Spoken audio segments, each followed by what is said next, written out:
Hi, everybody. This is Loren Baker, founder of Search Engine Journal, and welcome to today's SEJ show brought to you by AdZuma and SEMrush. Today, I'm very happy to have on the co-founder and CEO of Neeva, Sridhar Ramaswamy. Hey, Sridhar, welcome to the show. Hey, Loren, excited to be here. Thanks for having me.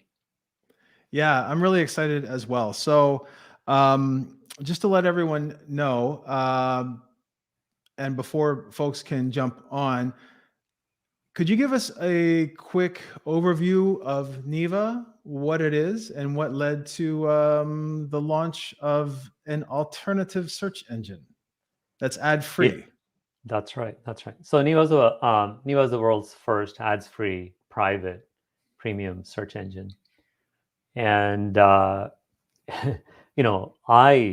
worked in Google Ads and search for over 15 years. My co-founder for over 10 years, and more and more we felt simply because of the model and how companies operate that what started as a way to organize the world's information, Google search, of course, sort of became more and more commercial and focused on advertising.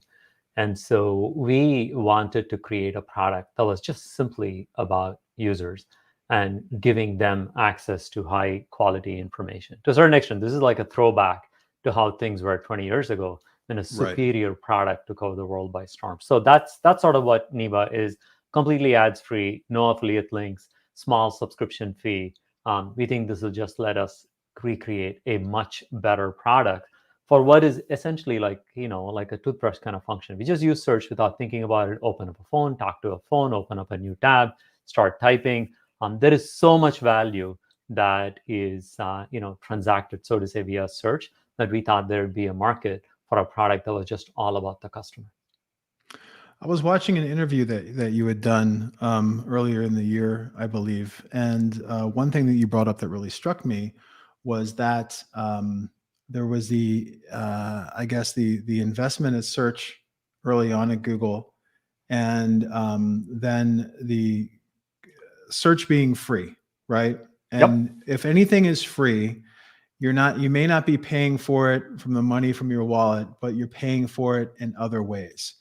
So we're paying for what we utilize with Google with the data that we're giving. It's a very intimate setting. The amount of information that you're giving Google at the end of the day, and the queries that you're giving Google can go into anything from on the medical side, family situations, psychological self-awareness, like whatever it may be, right? And then obviously there are some restrictions, and those restrictions have changed over time. So, I got into this industry a while back, and I remember the debate around personalized advertising.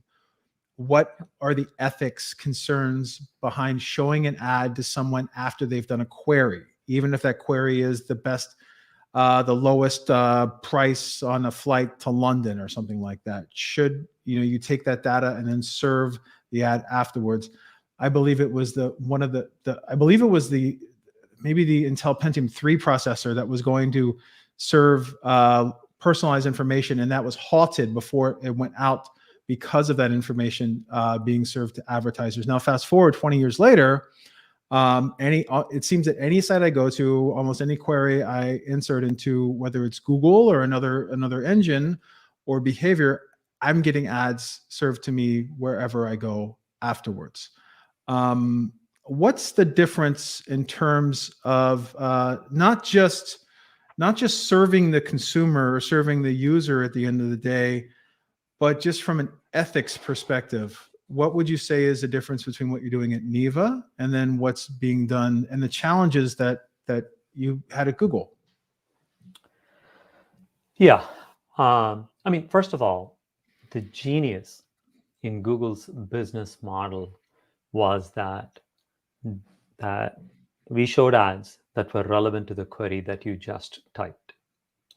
And in a weird way, no one ever thought of that as personalized advertising. The attitude was, oh, I searched for something, you're showing me an ad for it right then and there.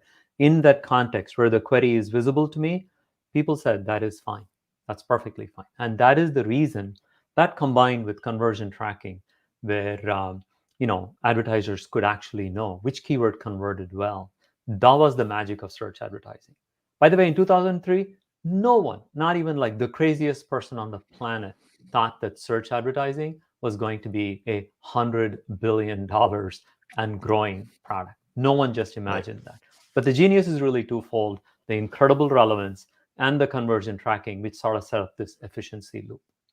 Now, what you described as personalized advertising is one of these cases where the word honestly has been hijacked by the ads industry. Um, when we think about personalized advertising today, we are really talking about a system in which thousands of companies, really thousands of companies, are collecting every bit of information about what you and I do, and then saying that they need all of this information to show us relevant ads. Um, it doesn't feel very personalized to me or you, and for most people, it just feels like they're being hounded into buying things. God help you if you search for a sneaker today, because not only are you going to get ads on Google, which, by the way, quite a few people don't mind, obviously, um, Hmm. but you're also going to get ads everywhere else. What is, of course, happening with Google? And the reason we started with Neeva was we said, listen, there is no limit to how many ads Google is going to pump into the search result page. We talk about reimagining search. It is not just search without the ads, it is organic search freed from the constraints of an ad supported model. What do I mean by that? This means that we can give you a lot more control over the sites that you see in search. You can personalize it. With news, for example, we let you decide what your preferred providers are. When you look for something medical, we give you context. We are like, oh, these are the trusted government websites, and these are the ad-supported websites, or these are lifestyle magazines. There's always like Mm. some kooky magazine that has like an opinion about something that doesn't stand up to any kind of medical scrutiny. So we are able to act on your behalf just a whole lot more. And back to your point of people getting used to the idea of a free product and paying for it with information, it's actually much worse than that. Um, Advertising just in the US, the ad industry spends over $400 per year per living person trying to persuade us to buy product. That money is actually coming from you and me. And in fact, Google search makes over $50 billion in the US. That's over $150 per person per year, more than 10 bucks. And all of that money is being paid by advertisers into like this inflated system. Neeva is back to basics. We say, for something like $5 a month, we always focus on what the best results for you are. We give you control. If you want to set a price alert rather than go to a site that sells a product, we're just as happy if for you to do that. We show you reviews. It's about just being a much more informed customer, but also one that has agency over the things that you do and the information that you see. I think 10 years from now, we're going to say, oh, ad-supported models were kind of Mm. cool, but here are this class of like amazing product that just approach it differently. Just like Netflix or HBO is nothing like broadcast TV. It's like an entirely Right. different way to consume video. We think the same thing is going to happen to search as well. That is interesting because I found personally I don't watch very much broadcast TV at all anymore. Everything that I watch is through an app. And if I do sit down and I watch a show on a traditional network, or like for example football or basketball games, right? It is amazing how much time is spent going to sponsored breaks, to commercial Yeah. breaks, and even the integration of product, which I know happens on other platforms as well and other shows, but the integration of product into the entire experience, it doesn't stop. And it seems like it becomes more and more and more and more and more because there's no change. There's no reimagining of the serving of entertainment, right? Within those networks. And of course, a lot of the traditional networks have launched the Paramount Plus and Peacock and everything else. They're really getting into the subscription model as well. But does reimagining search, does that start with taking the ads away and giving more personalization? Do you think there's more of a trust to personalization with those ads being taken away in the Neeva platform, or is there more to reimagining itself? Well, when you talk about reimagining search, we talk about creating a much better product. So this means, yes, taking your personal preferences into account. Maybe you like some kind of stores and not others. A lot of our users, for example, we haven't yet done it. We're working on it. We'll ask for things like, please show me only retailers that like ethically source their materials when I do shopping queries. That's like a personal desire on the part of users. An ad-supported search engine has no chance of doing this. All of you know all about things like ad auctions and pressure. The goal behind any ad-supported system is to create maximal pressure. There is a reason why like competitor keyword advertising is such a big deal. That's the one that drives auction pressure up. That's the one that drives revenue up. So for us, it's a little bit about just giving control back to you, having you look at the sites that you care about, giving you additional context. When you look for news on Neeva, for example, we've done this nifty integration with this company called NewsGuard, where we show you a bunch of information about things like editorial policy, funding policy. Do they publish, does a site publish corrections? Do they make sure that they don't actively carry misinformation? We can bring all of this additional context over to you, again, because we have only one North Star, which is about serving you.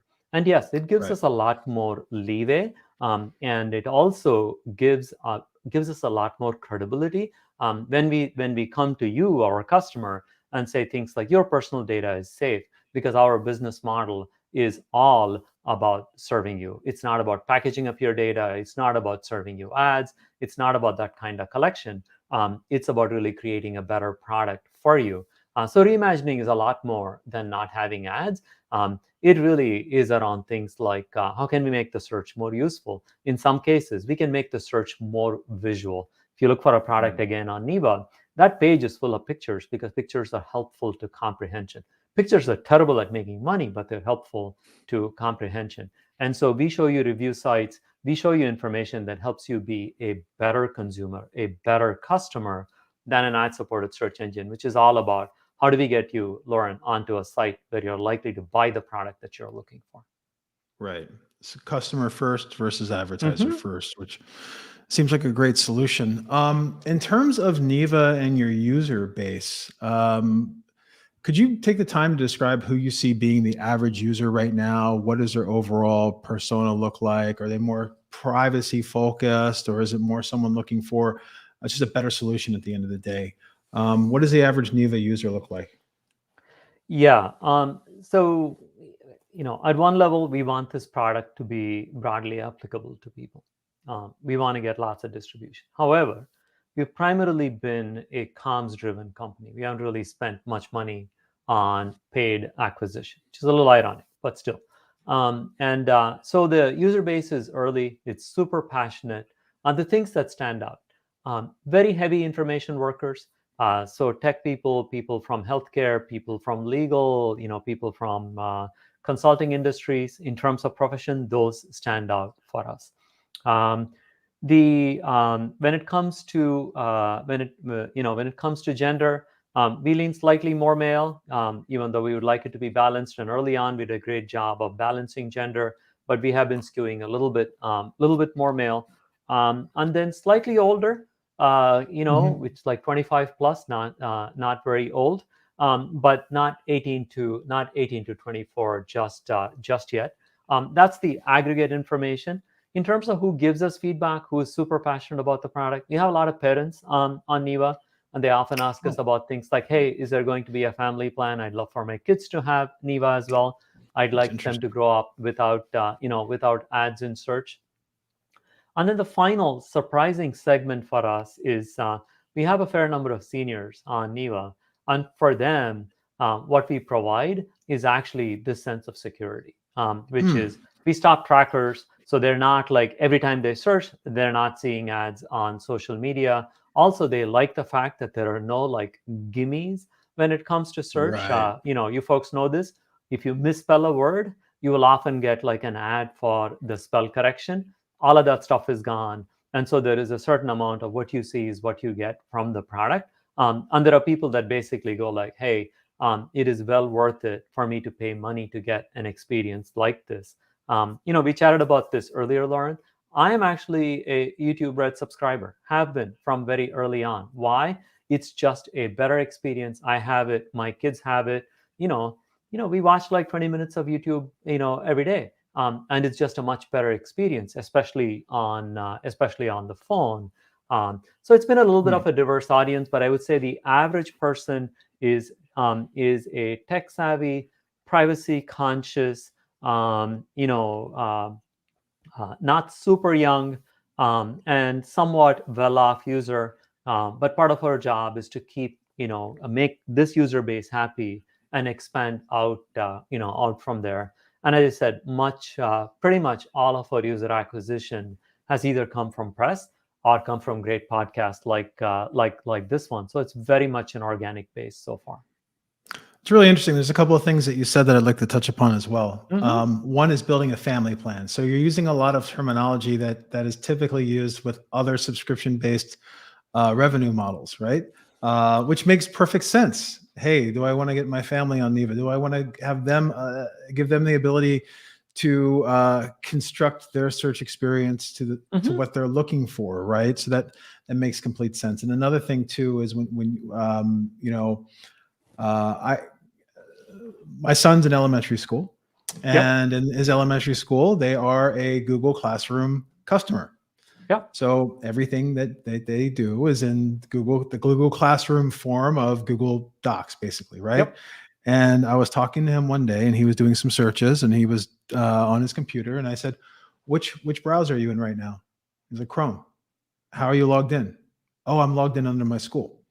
So I told him that part of the Google Classroom deal from a privacy perspective is that anything that he searches for while he's logged in the Google Classroom, that data is shared with the school district, I believe, to be careful what he searches for, because his teacher and everyone else has the ability to see what he's doing while he's logged in within Google Classroom. And the first thing he asked me is, "Dad, how can I make sure that when I search, no one knows what I'm searching for?" And that kind of scared me a little bit as a parent of both sides. Like, what are you searching for? But then at the same time, it was like that aha moment of, oh my gosh, everything that I put in here is not anonymous at the end of the day, right? So I think you're definitely filling a void that's needed in this space. That's the big deal, especially when it comes to search. Search makes us all very vulnerable, and there's actually been research projects on this, and books written about it. Basically, social media is the place where we put up the show of our best self. We are always happy. Like, when you go on social media, Right. everybody's having a great time on vacation. Search is where sort of your, like almost the real persona comes out. We search about things that we are worried about. We search about things that are like, oh my God, I have this rash on my hand. I wonder what that means. Or I have this headache that's not going to go away. Or my son or daughter is doing this and I just like don't know what to do and I'm too embarrassed to even ask my friends about it. Right. So search is a deeply, deeply personal and vulnerable, part of us. And this is part of the reason why we think that it is really important that we create an environment where you can search like basically in peace. You can turn off search history completely, and just sort of go about your thing without other people constantly peeking into what it is that you're doing. This is the problem with personalized ads.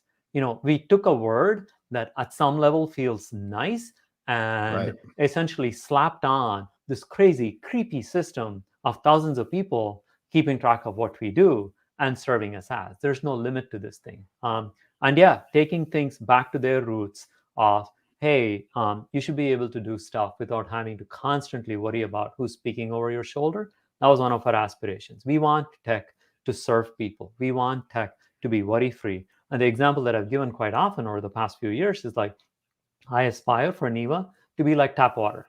You don't think about it. You open it, you drink it.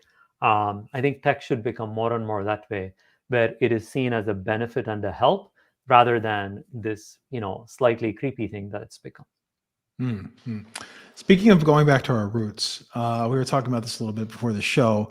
In the late 20th century, early 2000s, there was quite a wide variety of search engines, right? Yep. Whether it was Lycos, Excite, Alta Vista, Inktomi, etc. And a lot of those were consolidated. A lot of those were consolidated in the Yahoo, actually, but Right. with Fast and everything else. But then there was Google consolidating basically the marketplace. It deals with Yahoo and AOL, and Google became, the leader. And it's funny because I don't think Bing as being an alternative search engine. I think that as Google and Bing being the competitors, but a lot of people that I talk to, they're like, oh, Bing, that other search engine, that alternative search engine.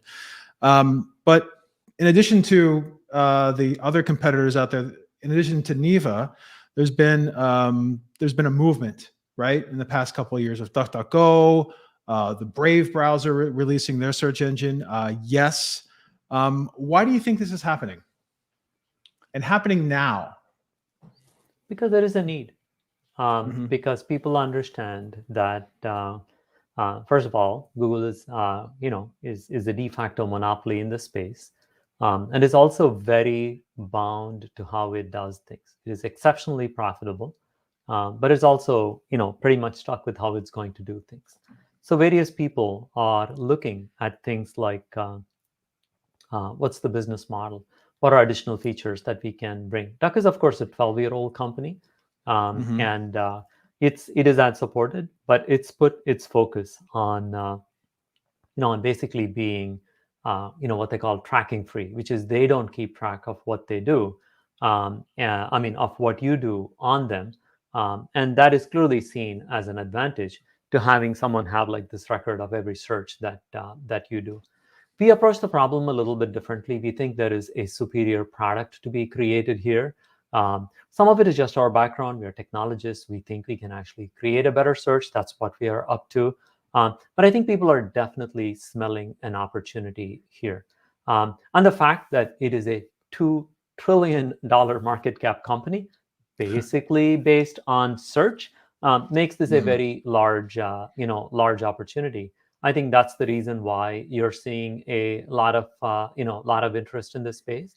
And we think of the subscription model as particularly attractive to creating a great business because, as you know, even with a relatively small subscription base, you can still be a pretty influential company because the revenue is just a lot more predictable. And the relationship between you and your customers also strengthens over time as you're a subscription company because you're really focused on what it is that your customers want. The entirety of Neeva is focused on creating a better search product, while the ads teams, both the product and the sales teams, are 5 times the size of the organic search team at Google. It just gives us that much more of a laser focus on what is right to do by the user. But I think innovation is good. I think competition is good. All of us know that in like the last few ages of monopolies, when AT&T was broken up, honestly, all the stuff that happened around things like the cell phones that we use, the various carriers that came on, that you can trace that back to the AT&T breakup. And similarly, the internet as we know it today sort of came about because Microsoft was very distracted with the Justice Department lawsuit. Our hope is that there's going to be a new flowering of lots of consumer companies, driven not just by things like Google being a monopoly, but also by things like Web3 becoming more and more prominent. There's like this nascent movement that wants to take the internet back to its original roots of being community driven, and we think that's another exciting development. It's a cycle. I think there's lots of opportunities to create value. Yeah, it's really interesting. I was kind of, while you were discussing that, there was 2 things that came in my head. One was the Telecommunications Act of 1996, which kind of opened up all of that competition on 100%, the Section cable 230 base and came everything from else. there. Yes, yep. And then the recent antitrust settlement in Europe, right? Which and the current antitrust suits that have been filed against Google by multiple states now. It's making its way up federally. So it just makes sense for so many companies to get ready for this to be broken up. I love the Ma Bell parallel there. at the end of the day as well. So that makes a lot of sense on that end, especially now with let's get ready. So DuckDuckGo, when the news came out that I think it was part of the European Union's a settlement years back where Android device users would have DuckDuckGo as their default, right? Which They is a got a big choice win screen. for them. And then they That have was to, a big they thing. have a choice. Yeah, is huge. So we'll see what happens on that end. How hard is it to build a search engine at the end of the day, a search stack? Like, because there's been hope that Apple's going to come out with their own. So us webmasters, we see Apple search in our log files, and we're like, oh, and this always comes up at the time when Google is going to renew their deal with Apple. Everyone's, oh, Apple's going to build search. Siri Suggest is going to grow, this and that. How hard is it to build a search engine or a search stack at the end of the day? And what are the pieces involved with that from a financial perspective and a tech perspective? Yeah, search as a product is one of the hardest technical products to build. While Bing clearly has made very large investments in it, when it comes to long tail, Google still reigns supreme. I tell people that a programmer's idea of a search is to take like 8 lines of an error message from their terminal, paste it to a search engine and say like, tell me. And that's ridiculously hard because you're trying to figure out from like 150 words, which are like the 4 words that are most relevant to this particular error message that they got. Initially, we started building our search experience on top of Bing, but about 15 months ago, we started a massive effort to build the search stack ourselves because we believe that much of the differentiation that we want to create, for example, being able to have you have your list of favorite retailers, or to be able to offer other interesting snapshots or other interesting facets of information, is going to be dependent on us having a search stack. I break this up into a few pieces. First one is, of course, running crawl at a massive scale. I have an amazing infrastructure team. We are at like 9-digit daily crawl capacity, hoping to hit 10 digits soon. And that was a hard technical problem. There are also social aspects to it. Webmasters, understandably, are not keen about like another crawler hammering them for content. Yeah. So we work with a lot of SEO companies. We get feeds of URLs that have been updated. We also work with webmasters and tell them, hey, we will run at whatever speed you want us to run at. We will respect your rate limits. So there's a little bit of like a credibility establishing process, like being on the SEJ show. It's more about we want to be good players in this community of webmasters. That's part one. Part two, and this is often the most expensive part, is actually running systems that can process all of this data, hold it in memory, and be able to answer like the first round of queries. And then the final layer is the ranking layer, which needs an enormous amount of data for machine learning algorithms to be trained.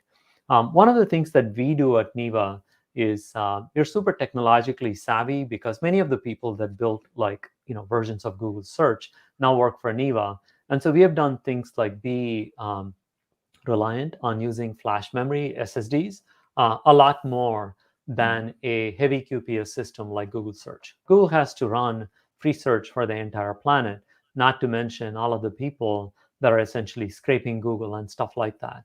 But we don't run at that kind of scale. We are a signed-in product. We are a members-only product. And so we can run a lot of our systems off of flash.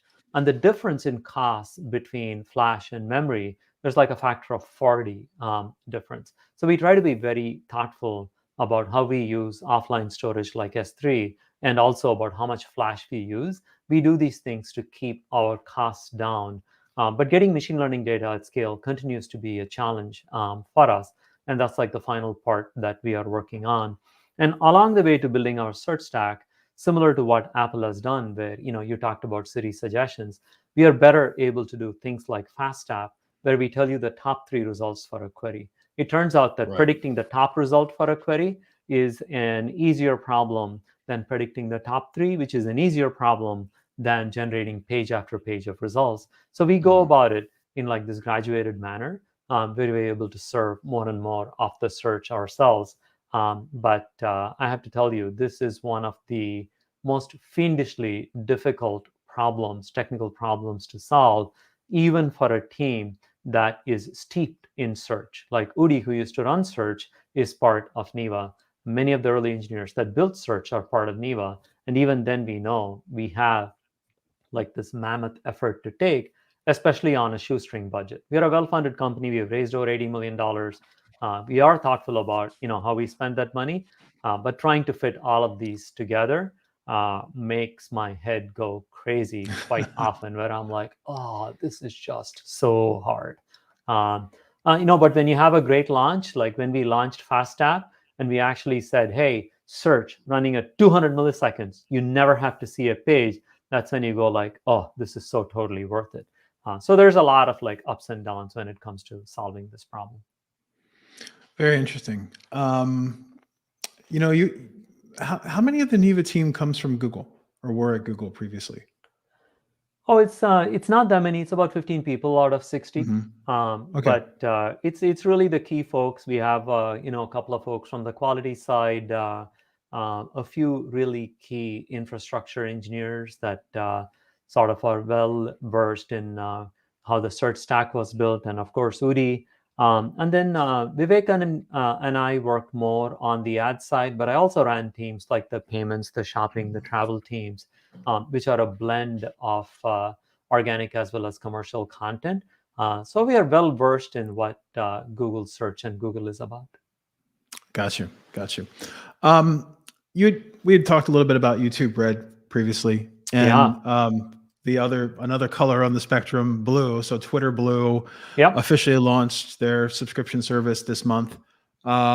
Really interesting how they're packaging it together. So you're not just getting a better experience within Twitter and the ability to undo tweets and things like that, but then also obviously the deals that they've made with publishers, right? That's right. Where if someone's a Twitter Blue user, they can go to your site if you're part of Twitter Blue, and you get an ad-free experience or an ad-limited experience.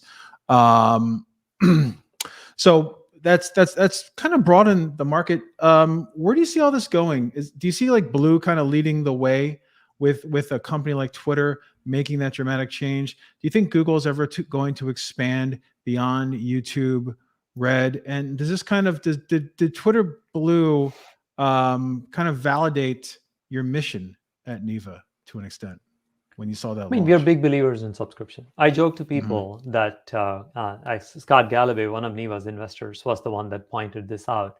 He's like, Costco is the most amazing subscription business ever, because Costco, it turns out, actually basically runs even when it comes to the products that they sell. They don't try to make any profit off of it.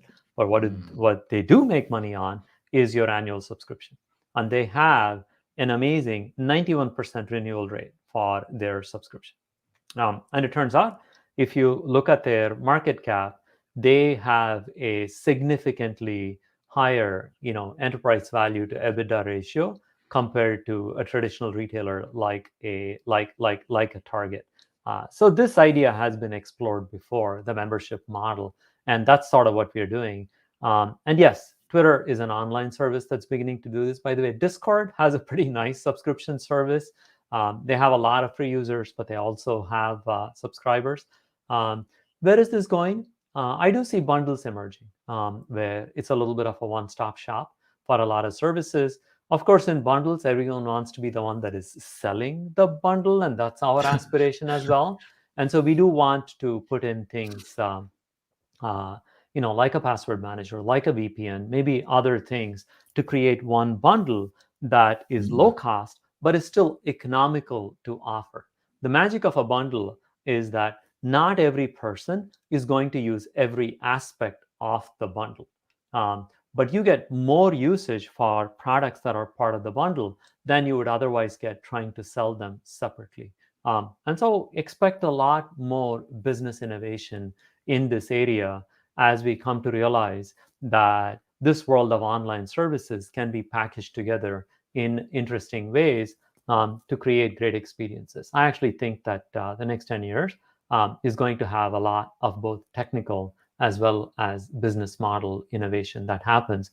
And hopefully, like, we will be the better for it. I tell people, I love the fact that there is so much competition for video. And I think we all benefit as a, as a result.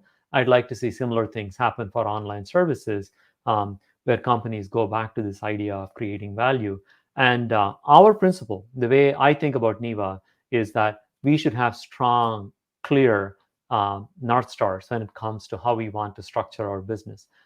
Unlike some other even search engines, for example, that are non-committal about things like, are they ad supported? Will there be a subscription? The answer that a lot of tech companies have is like, yeah, we'll do this and we'll do that. And this is the problem with, like, you asked a question about Google. This is the problem with Google. Sure, they can offer a subscription service, but there'll be a lot of internal resistance to it. There is also a little bit of a credibility issue in creating that. And as I said, how we think about search as a subscription service is a little bit closer to how, like, an HBO thinks about content. Is broadcast media without the ads the same as the content that's on HBO? My attitude is like, not by a long shot. So to me, starting where you start from and what fundamental business principles you have are going to greatly influence the product. And so that's where we would like to be. But yes, there is lots of excitement in this space with things like Twitter Blue. I think these are good things to be trying. And also the Twitter Blue acquisition of Scroll, right? That's as right. Being a publisher partnership deal is very interesting. In some of your past interviews, I did notice that you were discussing a possible revenue share model with publishers, especially publishers that would have the already. feature snippets. Oh, you do? Okay. So how does that work? So right now, we still haven't rolled out subscriptions. We are, these are like, these are guesstimated payments based on usage. But we will roll out like an impression gated system similar to what Scroll implemented as we roll out subscriptions. In the meanwhile, we have contracts with various publishers that basically say like, hey, we will pay you this fixed amount till we get to this point in users and usage, at which point we will switch over to more of a metered payment. But supporting publishers is one of the fundamental tenets of Neeva. Without great content, there is no search engine. And so this is something that we have made an early commitment to. It's kind of exciting because there's some publications I just don't read anymore because I can't deal with the amount of layers that you have to peel back to get to the information that you intend on reading once you get there, right? And then you have like, the New York Times model and some larger publishing networks where, you just have to sign up. You just have to sign up and pay a nominal fee and then you get everything. So it's almost like there's very little in between. We struggle with this as Search Engine Journal is that there's only so many ads you can share or serve before you're aggravating your reader, So that's very interesting from a revenue model. And then we know the struggles that publishers have had dealing with Facebook and Google over the years, especially Google News and Australia and everything else. So I'm happy to hear that you're going down that route. If Neeva does succeed in its mission of growing the adoption of ad-free, subscription-based private search, which is already happening in the field of apps, communication. WhatsApp was big until Facebook/Meta bought it, right? And then there's some questions there about what's going to happen moving forward. But where do you see SEO going in this route? Like, how do you see the world of SEO changing if Neeva succeeds with its mission? In some ways, we are an easier proposition for SEO in that, we are a membership only product. It's quite a bit. It's a lot harder to spam. And we are all about delivering great content to our customers. And I think it'll just go, SEO will more go back to its roots of, hey, let's deliver relevant pages. Let's be clear about what these pages are going to be about. I really and because we think about search also in this customized fashion where users have control over the sites that they want to go to on their own preferences. I actually see the world simplifying quite a bit, and this idea of a winner take all SEO model, where one site is at the very top simply because of the fact that it's very powerful, will hopefully be a little bit more of the past. So I actually see more opportunity for a diversity of sites to thrive in a model like ours, where it is more about uh, taking the needs of individual customers into account, as opposed to the current more or less winner take all model for the important keywords that there are.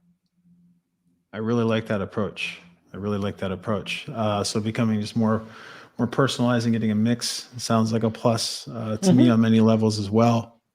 And by the way, we also think about content consumption the same way. One of the one of the funny things that you will hear from some of the mega players is like, "Oh, we help small businesses reach customers," and I go like, it's not exactly a hard problem to match people to their needs. Craigslist showed the way how without charging people a very long time ago. So not only at one level do we want to have like an organic search, but we also want to have whimsical sections like off the beaten path. Here are 5 other retailers that you might like when you typed in woolen sweaters. And so we really think of search as having at one level, kind of like this deterministic ranking path, but there should also be a fun element of discovery. It need not be the case that Instagram is the only place that has discovery. You can do it in a search feed. You can do it on the right-hand side in search. Those are the kinds of things that I'm excited about as we get away from the one-size-fits-all model that ad-supported search has pioneered. Speaking of subscription models, I just realized I had mentioned WhatsApp earlier, and I had completely forgotten about their $1 a year subscription model that they had. And I think that went away after the Facebook acquisition or after the Meta That's right. acquisition. I could be wrong. And then Angie's List as well, right? So Angie's List is an environment where people are more than happy to pay a nominal fee to get trusted reviews and get introductions to trusted services or merchants in their area, because they know that's gone through a layer of just personal review. That's right. Besides the ability to focus on the user from a mission statement, and besides the ability to be able to predict monthly recurring, annual recurring revenue models, what other advantages are there to a personalized subscription model that we haven't had a chance to discuss yet that are associated with Neeva? The coolest thing with the subscription model is you can actually create little niches that are delightful for sets of people. And what I mean by that is no one in their right mind thinks they're going to watch all the content that's on Netflix. It's just way too much. Yeah. All of us have one or two things that we get our Netflix subscription for. For my kids and my wife, apparently that's Money Heist. That's like the only reason we have a Netflix subscription. That's like the one thing. It shows up twice a year. And the Netflix subscription rides for the rest of the year on that one show. Similarly, the cool thing about a subscription model is you can do, a small set of features that like people are super passionate about. When we did, what we call personal connectors, we did it partially for work settings. This is a feature that Neeva has where you can connect like a Dropbox account and be able to search over that as well from the same search box. We did that because we thought it was a cool thing to do. It fit in well with our model. But there are some set of people that are like, oh my God, this is life-changing. I have 4 email accounts. I can never keep track of what is where. I can just search over everything in one shot. So like what a subscription model lets you do really, really effectively is this kind of niche marketing to specific groups of people that make them into passionate users of the product. So it's a different kind of umbrella. Like an ad-supported company or product like a YouTube has to basically think, what should I put money into so I get like a bazillion views of a particular video. That's what makes the economics of something work. On the other hand, a company like Netflix basically says, wait, if I put $50 million into Money Heist, and it is the case that like 8 million people will like renew their subscription, will not churn as a result of making that one show, they're like, that math is totally worth it for me. Right.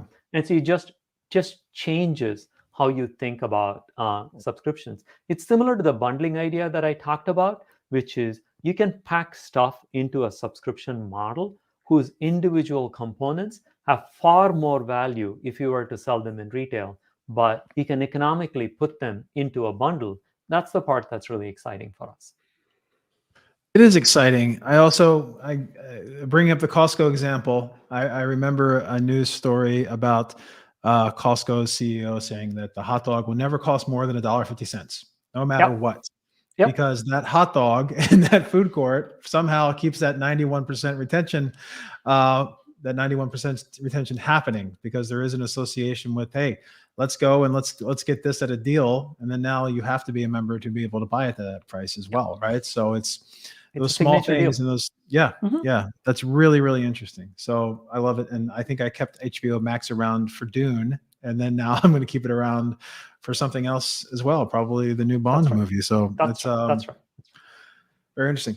Sridhar, I've dropped your Twitter account here, along with LinkedIn, and Thank you. Also Neeva as well. Before we sign off, as we've hit the 45-minute mark and a little bit over, is there anything else that you'd like to share with the audience at Search Engine Journal about Neeva, your mission, what's going on that side? Yeah. A company like Neeva, let's face it, is as much a social experiment as it's a technology experiment. Back to the point of the $1.50 hot dog, there is a big part of us that are really all about, hey, technology needs to be much more focused on the customer, on the people. It should not be about exploiting them. It should be low cost and worry-free.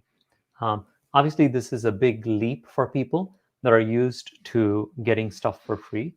So the early support we get from people that are passionate about Neeva, that give us feedback, that tell us how we can get better, that encourages, matters us a lot.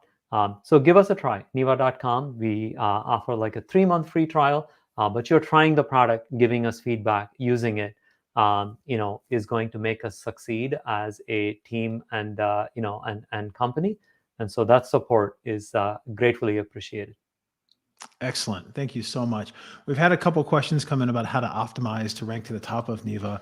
Maybe we'll follow up with you on that front in terms of any specifics on in terms of for webmasters and SEOs. But anything quick on that side you'd like to give before we go? Any quick insight It's on still pretty ranking early. Neeva? It's going through a lot of rapid iteration. But as I said, we are far less about gimmicks. All of our users are members. It is a signed-in product.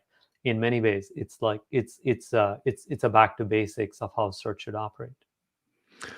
Speaking of back to basics, one more thing that I just thought of is like I remember pinging search engines when you would produce new content, right? Or pinging blog RSS feed directories. That went away for a while. It became dependent upon the crawler to find new information. And now with the Index Now protocol supported by Bing, Yandex, and being tested by Google, we're back to pinging again. Have you looked into Index Now for Neeva? We have at all? And what do you? Yeah.